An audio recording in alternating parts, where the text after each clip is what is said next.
From LinkedIn News, I'm Leah Smart, host of Everyday Better, an award-winning podcast dedicated to personal development. Join me every week for captivating stories and research to find more fulfillment in your work and personal life. Listen to Everyday Better on the LinkedIn Podcast Network, Apple Podcasts, or wherever you get your podcasts. Did you know that small and medium businesses make up 98% of the global economy, but most B2B marketers still treat them as a one-size-fits-all? LinkedIn's Meet the SMB report reveals why that's a missed opportunity and how you can reach these fast-moving decision makers effectively. Learn more at linkedin.com/meet-the-SMB. Hello, my friends, and welcome to another exciting episode of Negotiate Anything. This show is produced by the American Negotiation Institute, and with over 5 million downloads and listeners in over 180 countries, listeners just like you have made this the #1 negotiation podcast in the world. Hi, my name is Kwame Christian, and I am the founder and CEO of the American Negotiation Institute. Here at ANI, we believe that the best things in life are on the other side of difficult conversations, and we are passionate about providing you with the best content that will help you to make your difficult conversations easier, both at work and at home. Lastly, I want to remind you that we offer consulting and conduct trainings, both virtually and in person, all around the world. Our focus is in 3 main areas. First, negotiation and conflict resolution. Second, leadership. And lastly, diversity, equity, and inclusion. Check the link in the description below to learn more about how we could work with you and your team. And now, without further ado, let's jump into the interview.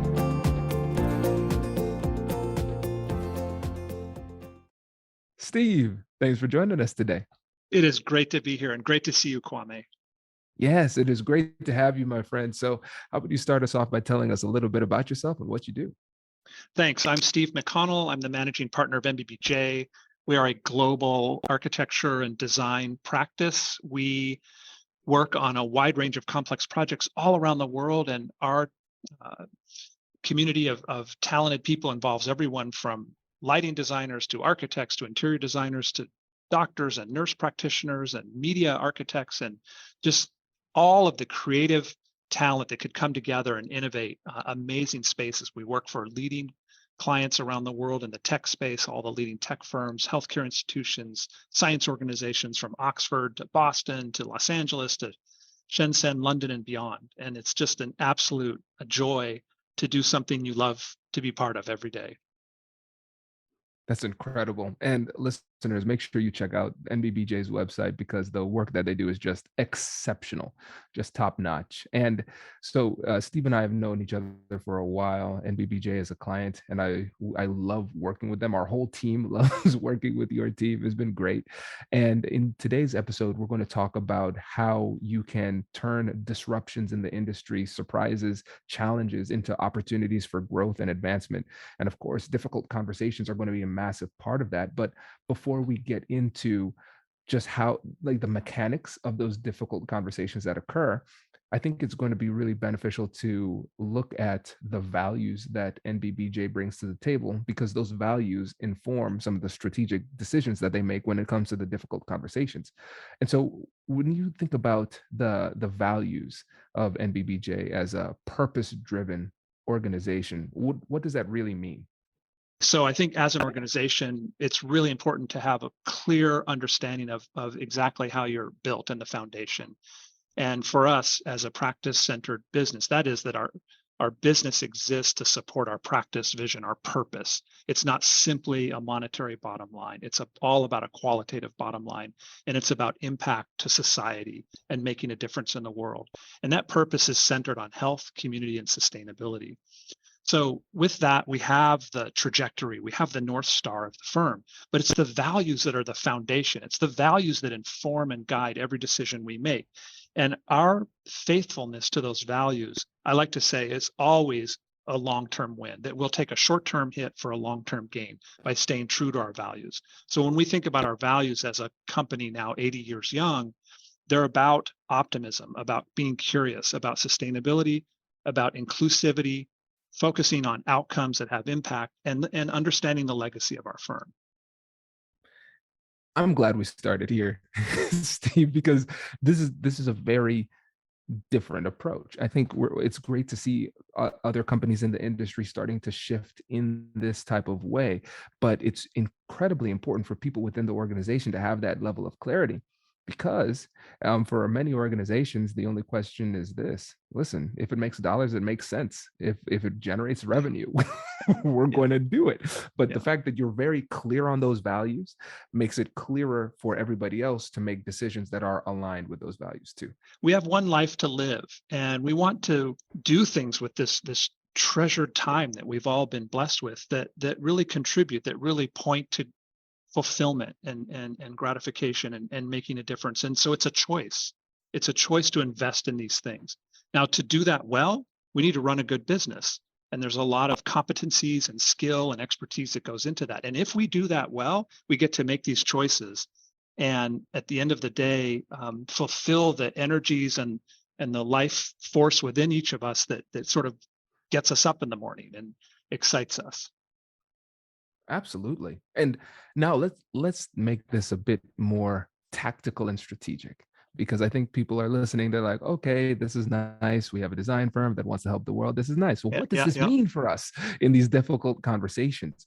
And so one of the things that you talked about before we started the interview was disruptions. 2023, there were a lot of disruptions, a lot of challenges. And so I'm not going to ask you to air out dirty laundry or go into extreme detail, but if you could talk in general about those disruptions and challenges and the difficult conversations that surrounded them, that would be a good place for us to start for the rest of the conversation.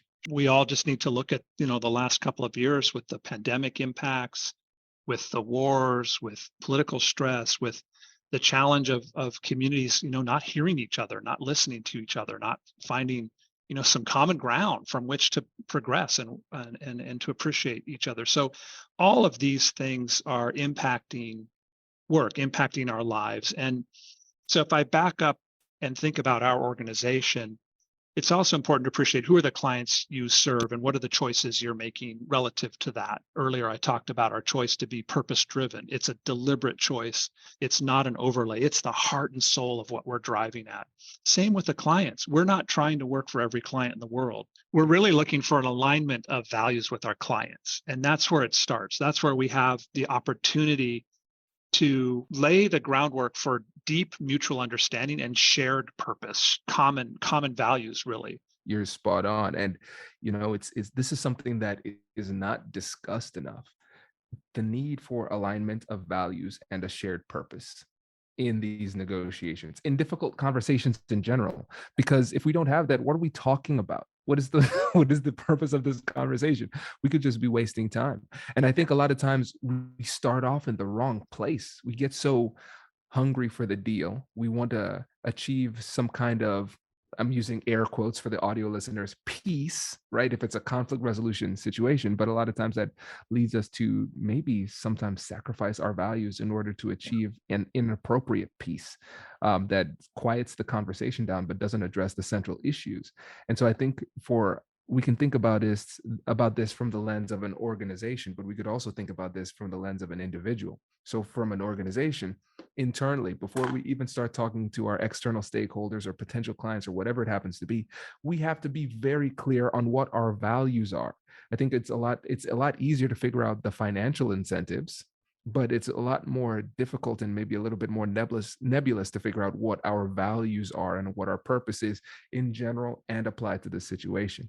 But then thinking about this as individual negotiators, this makes us remember that, hey, again, we have to have internal alignment with the external deal that we're creating. So before we jump in and start talking dollars and cents and all of those type of things, we have to say, what is my purpose? What is my mission? What are the values that I'm bringing? And which of those values are being touched upon by this situation? I need to make sure that those values are in alignment first before we even start going into the substance, because I might make a great deal financially that is absolutely destructive personally or even morally. So you're inspiring me to reflect on a couple of things, including trust. And what is it that we're trying to do together as a service provider, as a client? We're coming together in a relationship and we want to do something together. And ultimately, it's not just, accommodating a commodity service or a resolution of a transaction. In my mind, it's about how do we want to change the world together. And so that's sort of the next level up the ladder. And so to move into that domain, we have to build trust, because then it's about challenging each other beyond our comfort zone and achieving things that maybe we didn't think was possible when we first started. And when I think about trust, to me, it always comes back to listening and earning trust through that other partner across the table, knowing that they've been heard, knowing that they've been understood. So I'm a big fan of active listening.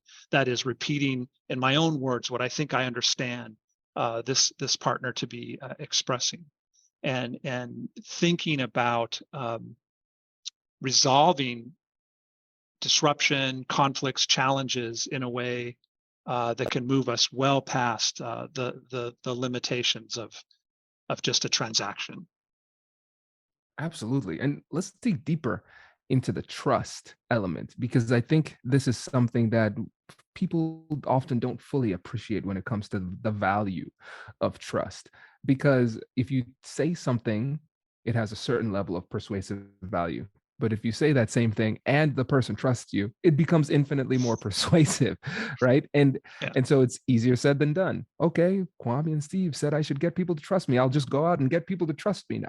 It's a little bit more complex. So you're having really high stakes conversations, and we have to invest in trust within the relationship before the conflict happens, because the more trust you have, the more resilient the relationship will be in the face of conflict, and you can push and challenge without damaging the relationship.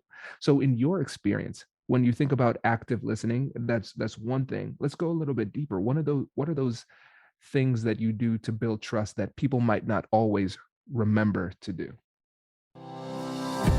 Does your company invest in professional development training? If you believe that your team would benefit from a negotiation workshop, all you need to do is go to our website, fill out the workshop request form, and then we'll set up a time to chat. These workshops are completely customizable, and we've done them all around the country.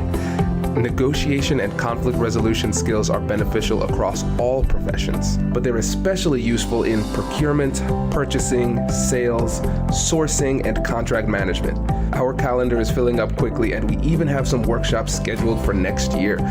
If you think you might want one, I'd suggest reaching out soon so you don't miss out. Check out the link in the description to learn more, and we will be right back after this. Small and medium businesses don't have time to waste, and neither do marketers trying to reach them.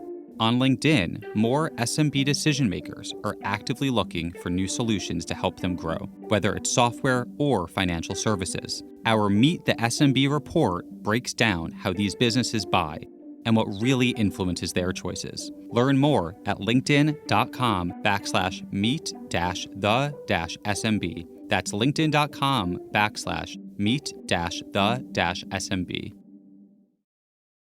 It seems so fundamental. Never, ever coming up short on your commitments, on following through, on comporting yourself with extraordinary integrity, and making that part of who you are. Trusting that inner voice that you need to take another step forward, engaging, being present, having your priorities organized in such a way that partner understands that there's nothing more important. That I like to say, I'll walk through fire for my clients, and I expect a lot of them as well. This is not a one-way sort of orientation, but it's a mutual set of expectations. But for sure, undying commitment, follow through, high integrity, come right to mind. It makes a lot of sense. You're spot on. And it's just fascinating to me, after how many episodes, just how frequently people mention trust. It's like the secret sauce that makes every relationship and every negotiation better. But it's hard to gain and very easy to lose. Yeah. And let's say you're coming into a conversation and you see a really good opportunity to work with a marquee client, and you're recognizing that the values are aligned. However, it may be they're carrying a little bit of baggage from previous negotiations, and you can see that they're not really feeling psychologically safe they're not opening up, they're not being vulnerable. And for you, I know you approach this in terms of like truly creating a relationship with the company that you're working with so you can change the world together. What are some of the things that you do to overcome some potential resistance or skepticism from the Sure, other side sure. when it comes to building trust? I mean, given that scenario, I think it's really important to talk openly about lessons learned and to be accountable. And, one doesn't have to open up, Pandora's box and can completely distract, where you are in that point in time. But if there's business that hasn't been faithfully addressed or accounted for, then you've got to start there and have a clean leaping off point. So I think getting right to a humbleness and an openness about what can we learn from past experiences, how would we apply those lessons going forward, and why is that an advantage? Because I actually think any relationship where you're taking on really challenging, complex endeavors, inevitably there will be problems. It's a given, and it's all a question of how do you address them when they happen, and through that, do you deepen your understanding of that organization such that it's an advantage going forward. The competitor who doesn't have any of that background lacks all that intrinsic knowledge of how that organization responds or what their sensitivities are and how to be mindful of that. So it can absolutely be turned around, but it definitely begins with owning the issues and being very humble and opening, your mind to listen very deeply about that. Oh, you see this glow, Steve. This is great. I am so excited about this response because one of the things we talk about all the time is that conflict is an opportunity. I know you've seen the Yeah, trainings, yeah, yeah, I say that all the time. But yeah, one of the things that you mentioned that really speaks to that is the fact that, listen, sometimes we make mistakes and we need to hold ourselves accountable to that. And you're recognizing that this conversation is actually an opportunity for us to talk about those mistakes. And I think that a lot of times people look at those times where we have fallen short and then we shy away from it. We don't approach it with guilt, which is an unpleasant emotion that drives us to make things better and correct our mistakes. We approach it with shame, an uncomfortable emotion that makes us pull back from interactions and relationships in order to protect ourselves because we don't feel like we are worthy. So it's the difference between I did a bad thing versus I myself am a bad person. And so what you recognize is that this is an opportunity for me to own up for those mistakes and then show you that I can be a good partner for you going forward. I made a mistake. This is an opportunity for us to learn. And because you can trust us to hold ourselves accountable, if something goes wrong, we'll let you know so we can work together to make things better. I think it's so subtle, but I really think that we need to lean into that because that's where a lot of people fall short. yeah, yeah, yeah. I think fear is also, really something to really be wary of. Fear that I have of tackling an uncomfortable issue. I like to say we have to get comfortable with being uncomfortable, and that's where growth happens. That's where we stretch. And if there was an issue that was unresolved, and I just felt a natural timidity or fear about stepping into it, I would say there's your growth edge. And if you're uncomfortable, that's a good sign that you're in the right place to get into that. So I mean, like so many things, it all kind of goes back to each of us coming to terms with ourselves and our perhaps self-confidence to recognize we're not perfect. There will be mistakes, and it's all in how you address them when they happen. Ooh, oh, this is good. One of the keys to success in life is kind of from time to time, you're going to have to hold seemingly competing perspectives in your mind at the same time. Because in order for us to do the right things and hold ourselves accountable, we have to be humble. And at the same time, in order to navigate these conversations well, you have to also be confident in your skills. And so for you, recognizing that a good negotiator needs to be both humble and confident, how do you make sure that the confidence doesn't tip into arrogance Yeah, and yeah, you're yeah, balancing those things the right way? yeah. I love where you just jumped. In fact, my good friend Roger Martin wrote a book called The Opposable Mind, which I strongly encourage for you, Kwame, and your listeners. And here he talks about with great skill how some of the most important breakthroughs and ideas happen between opposable thoughts, the space that we navigate between those opposable thoughts. And that in itself is a skill, to suspend our bias, to open up our thinking, to navigate that terrain. I think, yeah, we have to check arrogance. I mean, that's a big turnoff. And as you alluded to, overconfidence. I think you can help me unpack this thought, but confidence is a foundational state of mind, but openness to learn, recognition that as I said, we're all going to make mistakes. I think part of confidence is the confidence to know that, and not use confidence as some superficial overlay to block all of that terrain where really special connections and new ideas and new thinking happen. So as I talk to think here, if we're overconfident, I think we're actually building a barrier between ourselves and the highest potential of our interactions and the breakthroughs we can have with others. If our confidence is grounding and within it and enables a humbleness to say things can be better, wherever something is, an organism, an organization, a structure, it's a fact of nature that there's a better iteration out there to be found and discovered. That is a fundamental of life. And so when we know that, and with a measure of humility, confidence can be rocket fuel for opening up the exchange and the discovery of new ideas. This is so good, because what we're realizing is that confidence doesn't come from perfection, because perfection is a myth. It Yeah. doesn't exist. Yeah.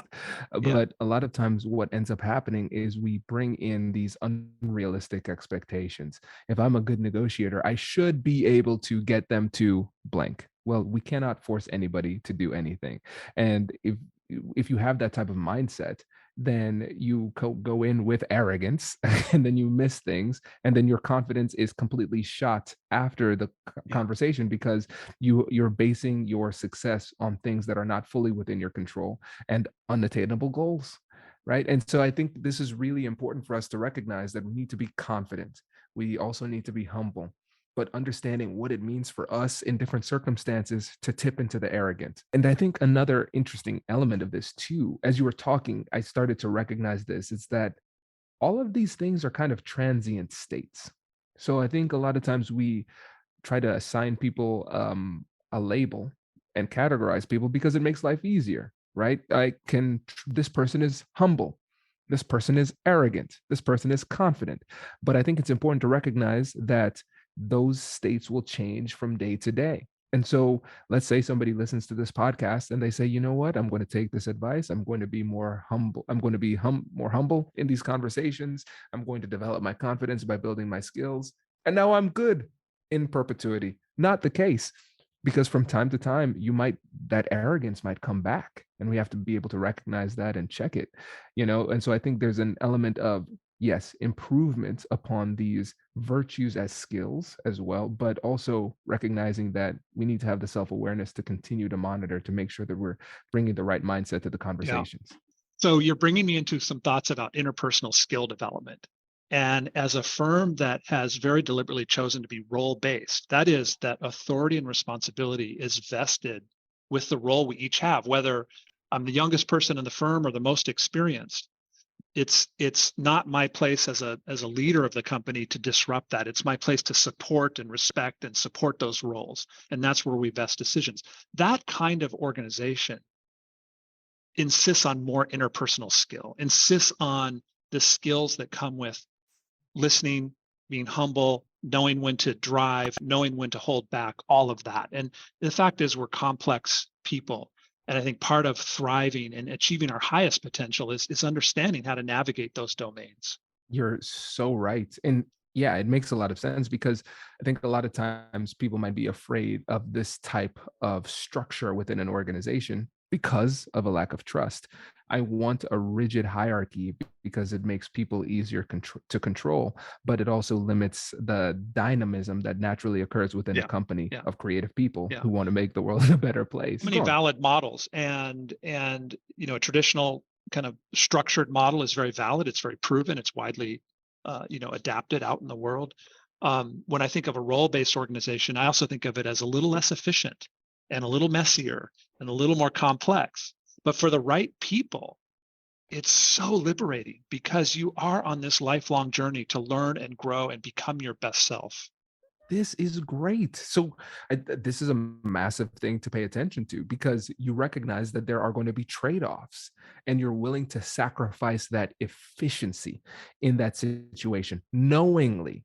And I think that sets a standard that's a little bit different because when you're doing the cost benefit analysis of this approach, the people within the organization who are truly bought in, they might recognize, yes, I understand I might take a hit on efficiency, but I understand that I'm getting so much more, so it's worth it. Yeah. So, what is the motive of a company? And as a legacy firm, our motive really has two fundamental pillars.